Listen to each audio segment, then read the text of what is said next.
नमो बुद्धाय, जय भीम।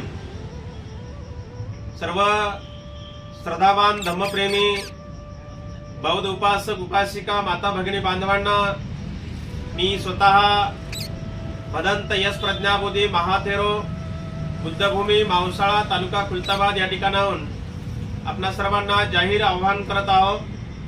प्रिय सज्जनांनो, आपणा सर्वांना माहीतच आहे महाकारुणिक तथागत भगवान बुद्ध यांनी वैशाली या ठिकाणी आपलं स्वतःचं महापरिनिर्वाण जाहीर केलं। महापरिनिर्वाण जाहीर केल्यानंतर भगवंताचे पटशिष्य भिक्षू आनंद यांनी भगवंताला एक प्रश्न केला की भगवान, आपल्या महापरिनिर्वाणानंतर आमचा शास्ता कोण, आमचा मार्गदाता कोण? तेव्हा भगवंताने भिक्षू आनंदाला सांगितलं की आनंदा, माझ्या महापरिनिर्वाणानंतर तुमचा शास्ता हा धम्म राहील। जो धम्माला पाहेल तो मला पाहेल, जो धम्माची सेवा करेल तो माझी सेवा करेल। आणि म्हणून भगवंताने पुन्हा भिक्षू आनंदाला सांगितलं की आनंदा, माझ्या महापरिनिर्वाणानंतर जे कोणी उपासक उपासिका भिक्खू भिक्खुनी या 4 ठिकाणाला भेट देतील, जसं की ज्या ठिकाणी सिद्धार्थ गौतमाचा जन्म झाला ते ठिकाण लुंबिनी वन, ज्या ठिकाणी सिद्धार्थ गौतमाला सम्यक संबोधीचा साक्षात्कार झाला ते ठिकाण बुद्धगया, आणि ज्या ठिकाणी आपल्या धम्माचं चक्रगतिमान केलं, भिक्खू संघाची स्थापना केली, पहिलं प्रवचन दिलं ते ठिकाण म्हणजे सारनाथ, आणि ज्या ठिकाणी भगवंताला महापरिनिर्वाण प्राप्त झालं ते ठिकाण म्हणजे कुशीनगर। या 4 ठिकाणाला जे कोणी उपासक उपासिका भिक्खू भिक्खुनी भेट देतील ते जीवनामध्ये खऱ्या अर्थाने धन्य ठरतील।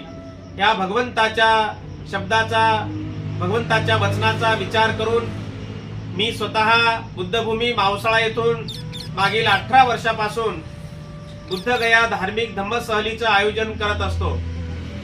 यावर्षी येत्या 15 फेब्रुवारी 2026 रोजी बुद्ध दर्शन धार्मिक धम्म सहलीचं आयोजन करत असतो। ही धम्म सहल जवळजवळ 20 दिवसाची असते।